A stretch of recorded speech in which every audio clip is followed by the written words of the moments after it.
Right now on the National Weather Desk, California deluge. The state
Right now on the National Weather Desk, California deluge. The state is waking up this morning to rising floodwaters, rock slides, and people trapped in their homes. And then we saw the bridge go. And when that bridge went, there's no way out. We have complete coverage of the dramatic damage and a look ahead to what's next. People lost their homes, their lives.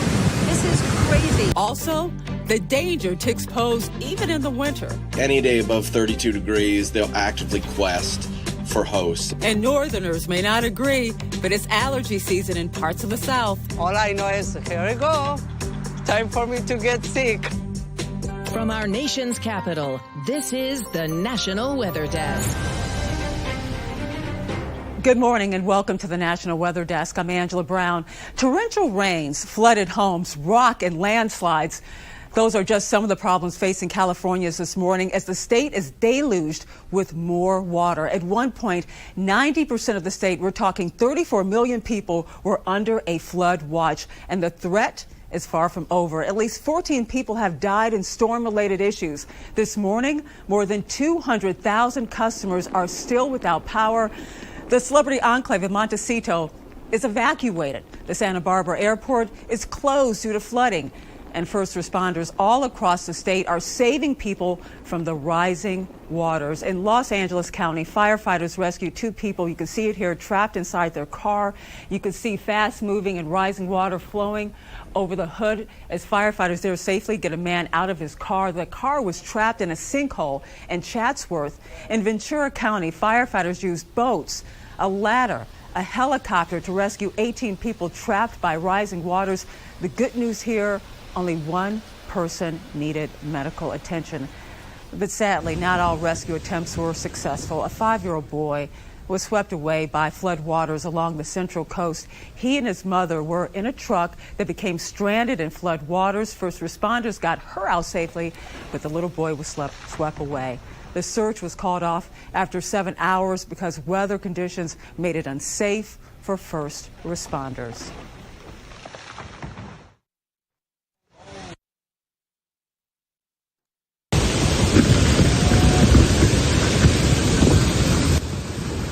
And well, listen to that. The pounding rain also triggering that right here, landslides across the state. Several were caught on camera, as you can see, including this one near Fresno and Santa Cruz County. A camera captured, you kind of can see the tree in the background, a very tall tree coming down across the road. The weather is impacting everyone in California. Here's what Ellen DeGeneres has posted on her Twitter account. Montecito is under complete evacuation, the entire town. This is the 5-year anniversary the fire and mudslides that killed so many people, and people lost their homes, their lives. This is crazy. As Ellen said, the town of Montecito is under evacuation orders. Her celebrity neighbors include, Prince Harry, Ariana Grande, Oprah Winfrey, and Jennifer Aniston. And this right here is why it's evacuated. Look at all that water. Rising water is flooding homes in that region and getting around flooded parts of California. Really a challenge this morning. You can see it here on this flooded street with cars submerged. One man decided, here's this man right here, to take his kayak to the streets. Sadly for him, maybe for others, it's the best way to get around.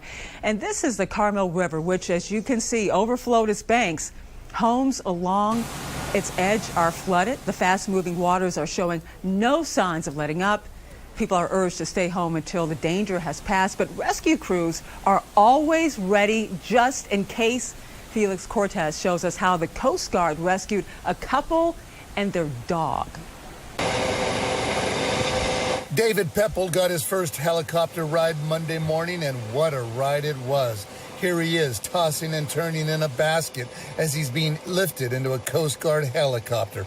David and his wife Jeannie, along with her dog, had to be rescued after their Arroyo Seco home was surrounded by floodwaters. When I woke up in the morning, the water was probably 4 feet lower than when this all happened. And I told my wife, we better get ready. And we started packing and getting ready. And we were looking out the window, and then we saw the bridge go. And when that bridge went, there's no way out. Emergency crews, including search and rescue, responded and determined a helicopter rescue was the best option. Entering the river was just too dangerous. The heavy rains on an already saturated ground, leading to rock slides on Arroyo Seco Road, a fast-moving Salinas River, and the Arroyo Seco River flowing at levels neighbors haven't seen in over 30 years. At its peak, the river flow was shy of breaking records. I've never seen anything like it. It's probably never see it again.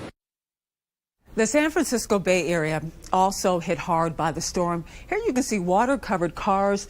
You can see it basically to the roof. Major roads are closed because it's simply not safe to drive on them. In San Jose, for example, flooding along the Guadalupe River trapped homeless people living there.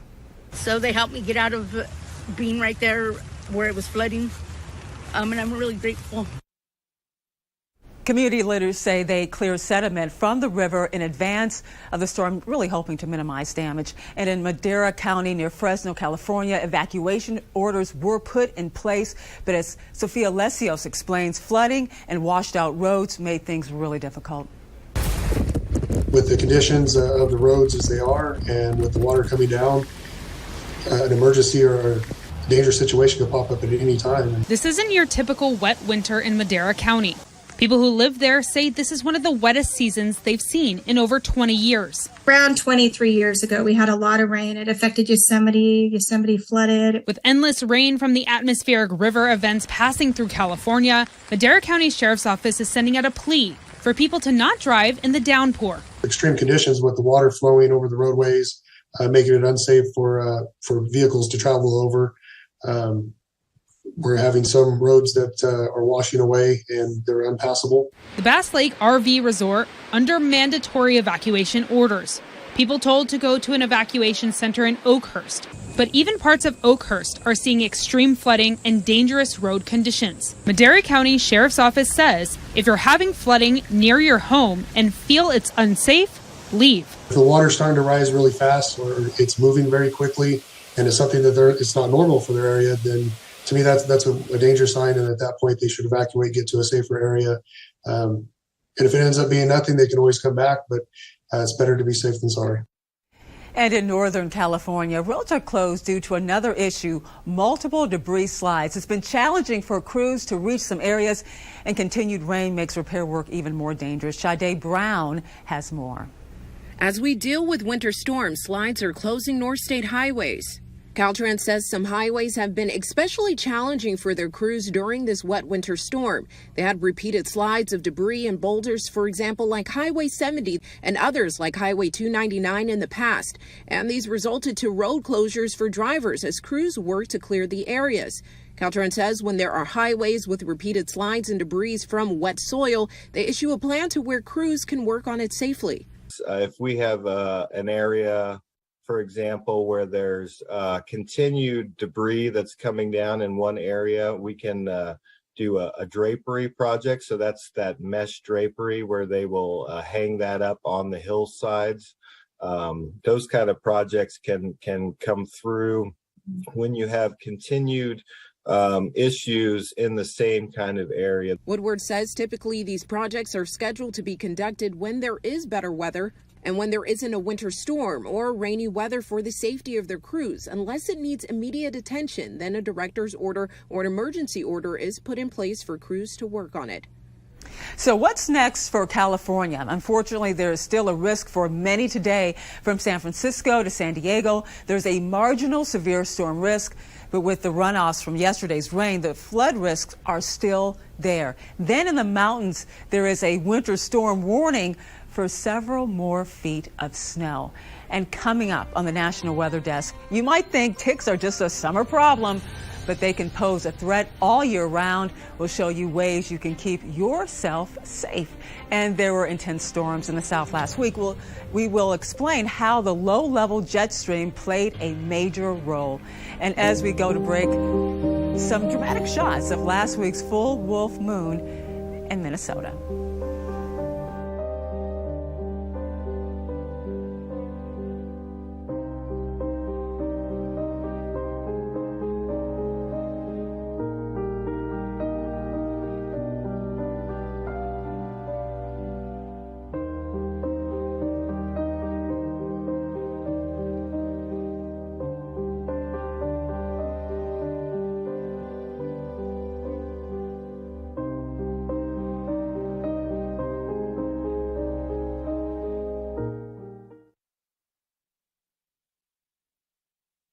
I'm meteorologist Charlie Lopresti with a look at the Northeast. We have some pretty quiet weather in the Northeast today and tomorrow. We're out of the gates with temps in the 20s and low 30s. Now, afternoon temperatures will top out in the 30s and low 40s, which is about where we should be for this time of year. The only complaint might be a stiff northwest wind.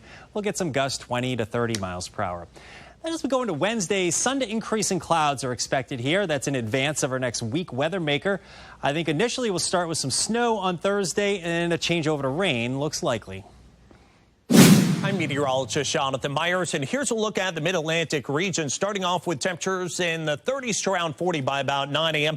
Partly to mostly cloudy skies during the day on Tuesday, but it's a pretty quiet forecast overall. Again, high temperature is going to be in the 40s to near 50 like they were on Monday afternoon, and finishing the day dry and pretty nice as fair weather high pressure remains our latest weather maker and our fair weather friend. That's the scene here. I'm meteorologist Vitas Reed. Here's a look at those temperatures for today. We're going to see those temperatures feeling very comfortable across parts of the Southeast. We're looking at 62 in Atlanta, 62 in Birmingham, 55 Raleigh, a little bit of the cooler spot there. Jacksonville about 70, 72 in Tampa, 77 West Palm, and it looks like we're seeing plenty of sunshine. Much colder air will start to head our way going later on in the week. A cold front will push through, dropping temperatures down quite a bit towards this upcoming weekend.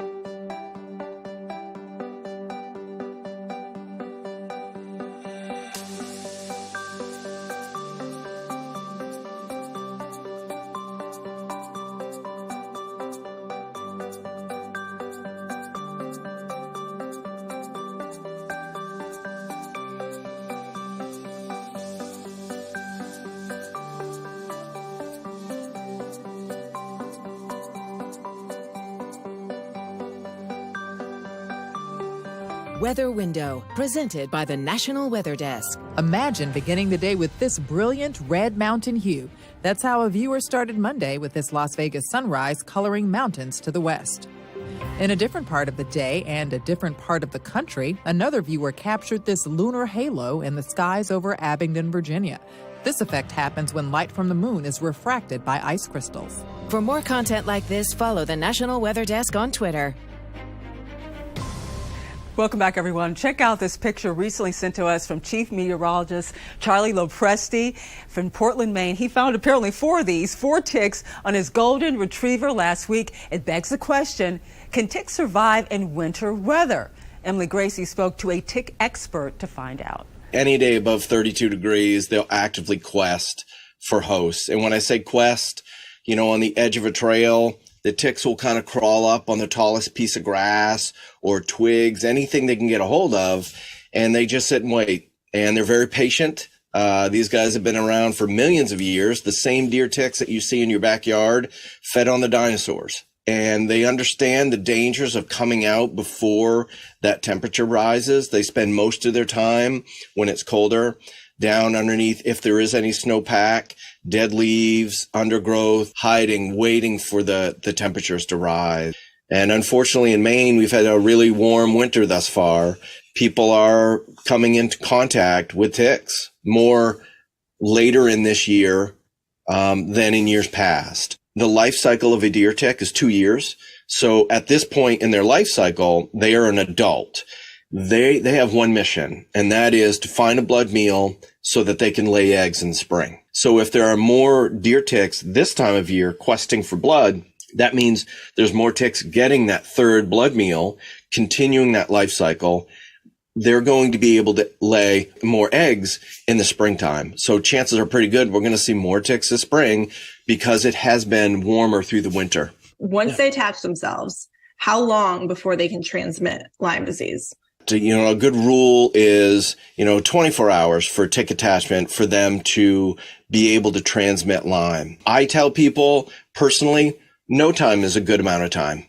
Remove the tick as soon as you can, carefully, using a pair of fine point tweezers. You mentioned geographically you're in the Northeast. Mm-hmm. What other parts of the country are dealing with ticks, and what other parts of the country are dealing with Lyme disease? California has issues, definitely up in the Sierras, that area.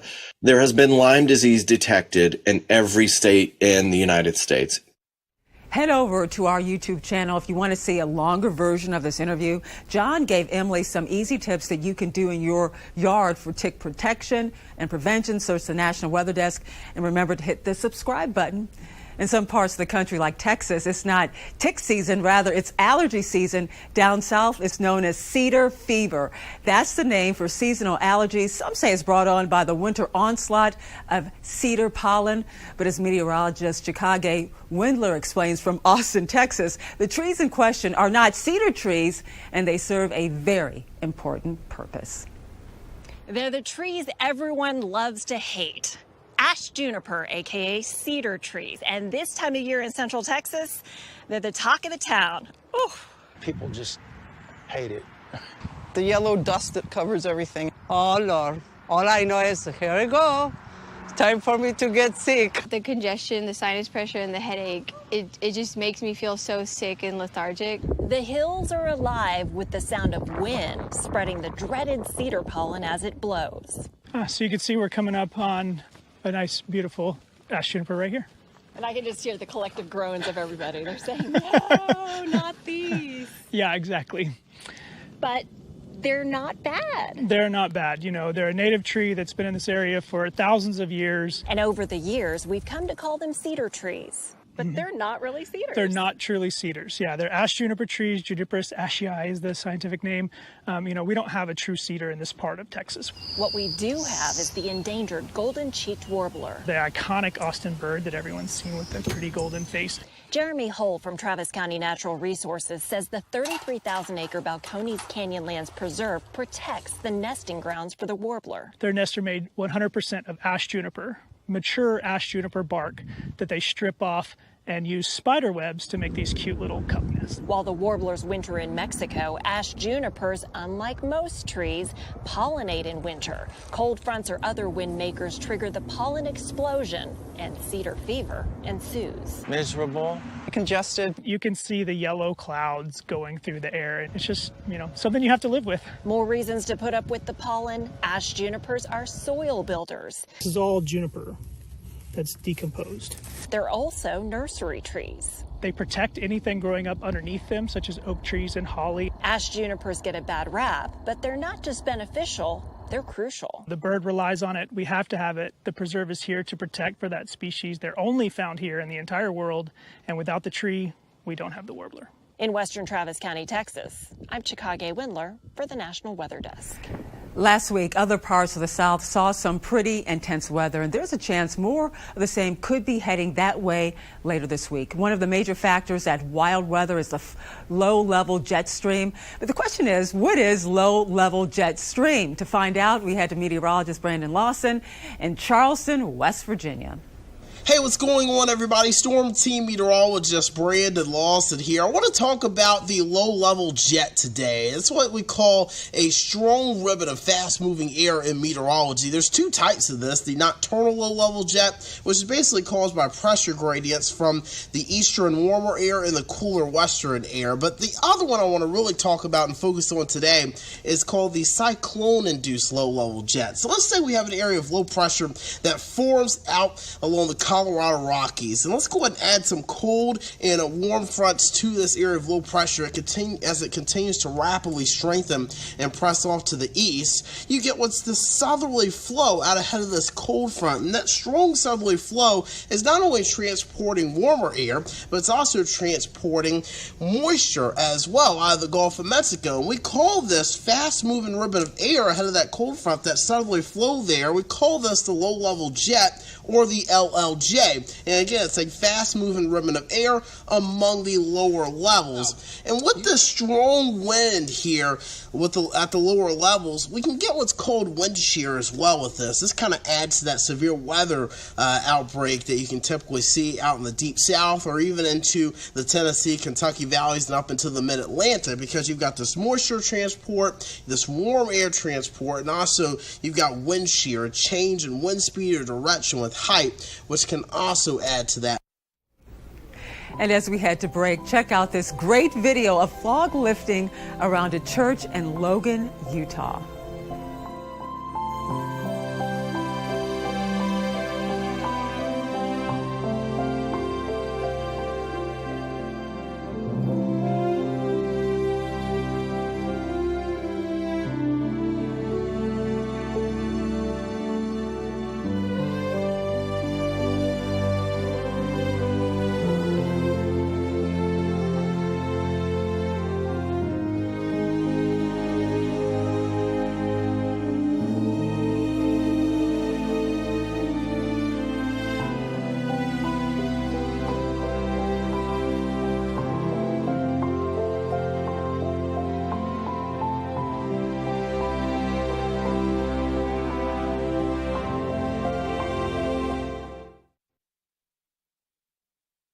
Good Tuesday morning, everyone. I'm meteorologist Andrew Buckmichael taking a look at your weather story across the Midwest. We got a little bit of light precipitation, a little rain, snow mix across the Great Lakes and Ohio Valley, and a few more rain showers there tomorrow. But most of us are pretty dry for today and tomorrow across the Midwest. Chilly temperatures, and then we start to ramp up some of the snow and rain for us as we head on into your Thursday. Even a few rumbles of thunder possible as well Thursday.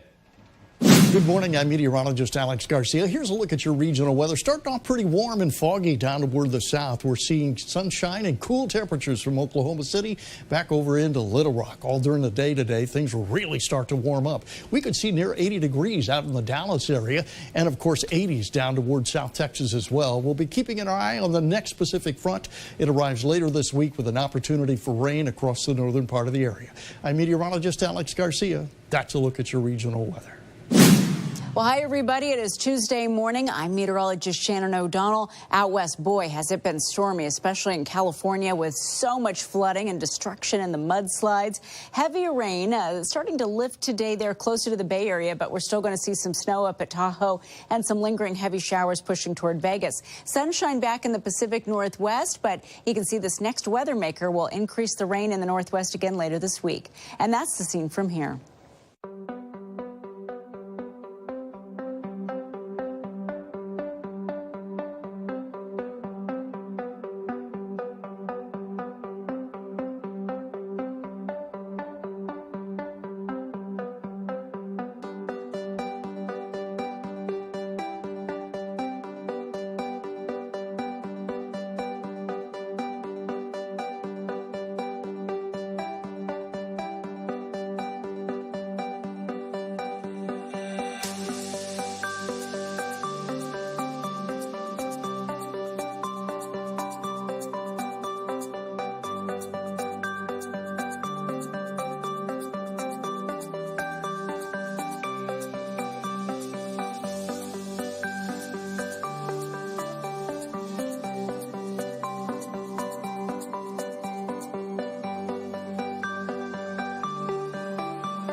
You are watching the National Weather Desk.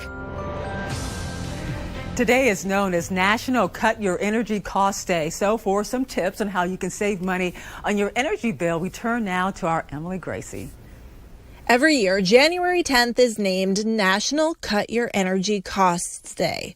Now, while you may not have the budget to install solar panels or buy an electric car, here are some easy and free ways to reduce your footprint. Number 1, unplug appliances while not in use.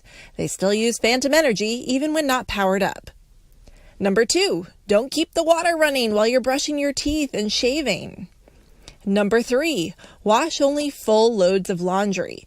Bonus points if you can get your 9-year-old to do it for you. Number 4, pack that freezer and fridge full. It takes more energy to keep an empty freezer cold. And finally, for a more energy-efficient ride, windows down around town, but roll them up while hitting the highway to avoid drag. For the National Weather Desk, I'm meteorologist Emily Gracie. Keep folding.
Thank you for joining us. To connect with us on social media, scan the QR code on the lower left of your screen. I'm Angela Brown. Make it a great Tuesday, and we'll see you right back here tomorrow.